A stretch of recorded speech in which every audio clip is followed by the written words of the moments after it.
Ons gesels vandag oor onverganklike liefde. En ons lees die bekende 1 Korintiërs 13 vers 8 tot 13. Paulus ag die liefde geweldig belangrik.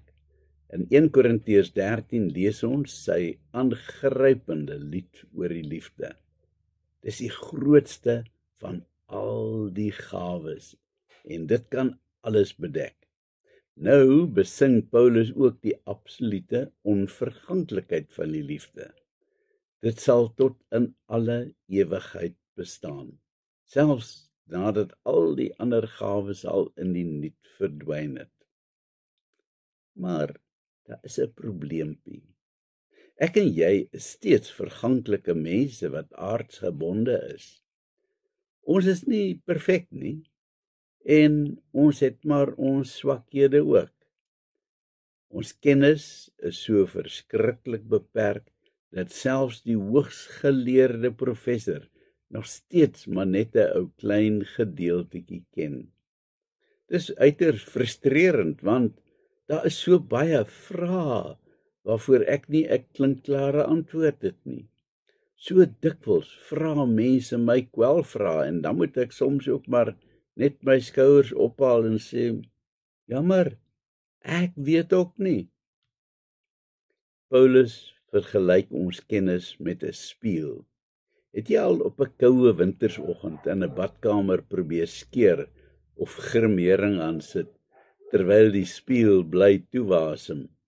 Dis 'n frustrasie. Die beeld wat jy daar sien is dof en feitelik onherkenbaar. Dan gaan dit maar so mogget troffe, dikwels met liderlike gevolge. So is ons geloofskennis ook maar uiters gebrekkig. Maar eendag sal daardie spieël helder blink en sal ons al hierdie dinge duidelik kan sien en verstaan.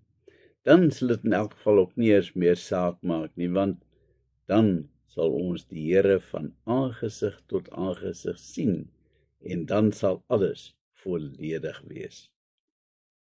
Die groot geheim oor jou onkunde is, dat jy gedurig deur moet leer, navors, die waarheid soek in die woord van God.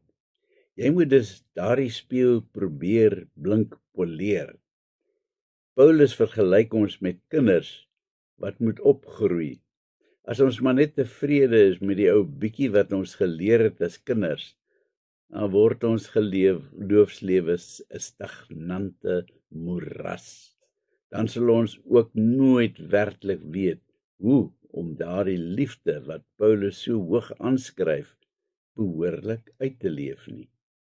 Ons moet die kinderagtigheid afskud en deur harde werk, oefening, studie, praktiese uitleef van dit wat ons leer, opgroei en volwasse te word in die geloof. Alleen dan kan ons waarlik begin om liefde prakties uit te leef. Dis egter nie ons swakhede waarvan Paulus wil praat nie, maar dit is die liefde wat hy besing, en veral die absolute onverganklikheid daarvan. As ek werklik wil weet van liefde en hoe onverganklik dit is, dan moet ek eintlik die Bybel begin lees van Genesis 1 af.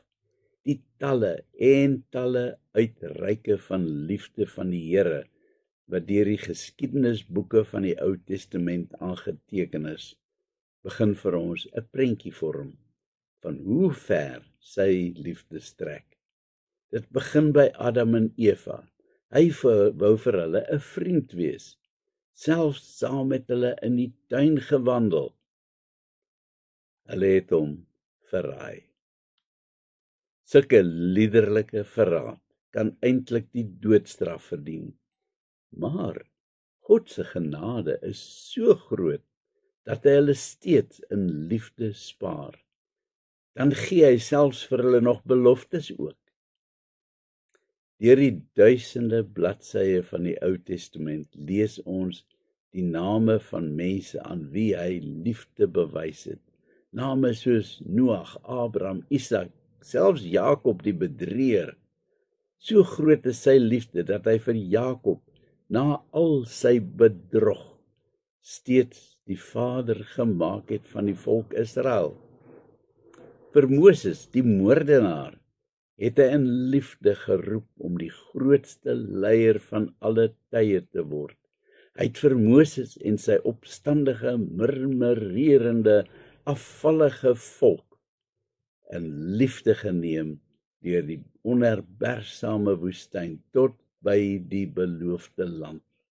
Ten spyte daarvan dat hulle gedurig agter ander gode aangehardloop het en oor elke ou dingetjie gemor en gekla het. As dit nie liefde is nie. Dan was daar natuurlik nog Dawid, die egbreker, moordenaar, en Salomo, die veelwywer. En wat van Jona, die onwillige, Simson, die rokjagter, Rahab, die prostituut, en nog talle ander name. Maar liefde het tot die absolute hoogtepunt gekom, toe die Seun van God mens geword het, en die verskriklikste vernedering, vervolging, verwerping, spot, marteling en teregstelling moes deurmaak om versoening te kon bewerkstellig. Daar het die Here die grootste offer van liefde ooit gebring.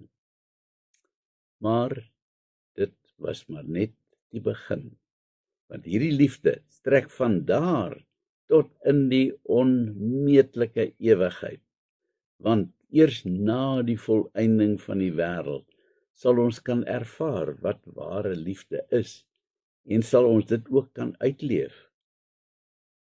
En vandag is dit nog ooit die moeite werd dat ek enigstens probeer om liefde uit te leef. My liefde is dan so gebrekkig. Wat help dit tog? Dit is juis oor die onmeetlike liefde wat God deur die eeue geopenbaar het en veral oor die finale prys wat die Seun betaal het vir ons versoening, dat ons gelowiges alles in ons vermoë moet doen om liefde uit te leef uit dankbaarheid vir sy groot offer. Hy het geen steen onaangeroer gelaat om vir ons te betaal nie.